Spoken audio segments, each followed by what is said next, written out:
সেই আকাঙ্ক্ষাটি যাতে পূরণ হয়, সেটি যাতে পূর্ণতা পায়, সেটি পূর্ণতা দেওয়ার লক্ষ্যে বাংলাদেশের গণমানুষের রাজনৈতিক দল বিএনপি গতকাল রাত থেকে যে আমাদের কর্মসূচি শুরু হয়েছে, আজকে এই প্রোগ্রামের মাধ্যমে এটা বার্তা খুবই স্পষ্ট যে এখানে নির্দিষ্ট কোনো ব্যক্তি, নির্দিষ্ট কোনো দলকে বিএনপি প্রাধান্য দিবে না। বিএনপি যেরকম অন্য সব অংশীজনরা মিলে একসাথে রাজপথে আন্দোলন করে হাসিনাকে বিদায় করেছিল, ঠিক একই রকমভাবে সকল অংশীজনদের সমন্বয়ে আগামীর বাংলাদেশে বিএনপি এগিয়ে যাবে। এখানে নির্দিষ্ট কোনো দল, নির্দিষ্ট কোনো ব্যক্তি চেতনার বাণিজ্য করবে সেই সুযোগ বাংলাদেশে আসবে না ইনশাল্লাহ। যেমনটি হয়েছিল ৭১ পরবর্তী বাংলাদেশে, যে মুক্তিযুদ্ধকে শুধুমাত্র একটি পরিবার এবং একটি দল কেন্দ্রিক করে ফেলার যে অপচেষ্টা করা হয়েছিল, আজকে জুলাই অভ্যুত্থানের পরবর্তী সময় বাংলাদেশে সেই ধরনের আর কোনো স্টেক হোল্ডার গজিয়ে উঠুক যে না জুলাইয়ের কৃতিত্ব তাদের, সেটি বাংলাদেশের মানুষ চায় না, বিএনপি চায় না। যার কারণে আমাদের এই প্রোগ্রামের মাধ্যমে বার্তা স্পষ্ট হয়ে গেছে যে সবাইকে নিয়ে পথ চলার দৃঢ় প্রত্যয়ে বিএনপি এগিয়ে যাচ্ছে। পাশাপাশি আপনার যেই আকাঙ্ক্ষার কথা শহীদ পরিবারের সদস্যরা বলেছেন, সে তাদের আকাঙ্ক্ষাকে দৃঢ় সমর্থন রেখে বিএনপি বলতে চায় যে বাংলাদেশে যেই উদ্দেশ্যে তারা জীবন দিয়েছিল, রক্ত দিয়েছিল, সেটি পূর্ণতা পাওয়ার জন্য যত রকম চেষ্টা করা উচিত, যত রকমের কমিটমেন্ট থাকা উচিত একটি রাজনৈতিক দল হিসেবে বিএনপি সেটি দিতে দৃঢ় প্রতিজ্ঞ। এবং আমাদের নেতা যারা তারেক রহমান, উনি ওনার বক্তব্যে বারবারই বলেছেন যে জুলাইয়ে যে কারণে মানুষ রক্ত দিয়েছে, সেই চেতনাটি যাতে কোনোভাবেই ব্যর্থতায় পর্যবসিত না হয়, সেই চেতনার যাতে পূর্ণতা পায় বাংলাদেশে এবং সাম্য, মানবিক মর্যাদা, সামাজিক সুবিচারে বাংলাদেশ যাতে প্রতিষ্ঠিত হয়, সেটি প্রতিষ্ঠা করার জন্য বিএনপি দৃঢ় প্রতিজ্ঞ। সাধারণ শিক্ষার্থীরা যে বৈষম্যহীন সমাজ গড়ার জন্য রাস্তায় নেমেছিল, তাদের সেই চেতনাকে সমুজ্জ্বল রাখা বিষয়ে ছাত্রদল দৃঢ় প্রতিজ্ঞ থাকবে।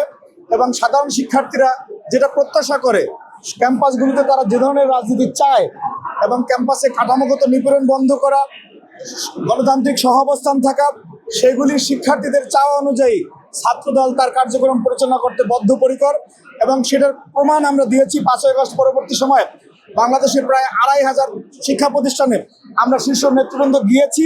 তাদের শিক্ষার্থীদের মতামত আমরা জানতে চেয়েছি যে তারা কী ধরনের রাজনীতি প্রত্যাশা করে, সেই তাদের মতামত নিয়ে আমরা আমাদের রাজনৈতিক কার্যক্রম পরিচালনা করছি বলেই গত ১৫ বছরে যে আমরা সবচেয়ে নিপীড়িত ছিলাম, কিন্তু আমাদের ক্ষোভের বহিঃপ্রকাশের কারণে বাংলাদেশের কোনো ক্যাম্পাসে কিন্তু ১ সেকেন্ডের জন্য কোনো শিক্ষা কার্যক্রম ব্যাহত হয়নি।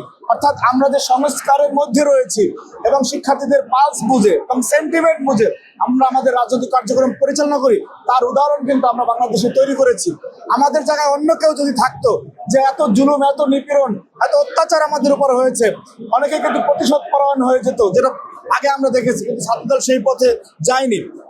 ছাত্রদল ওই পথে গিয়েছে যেটা শিক্ষার্থীরা পছন্দ করে।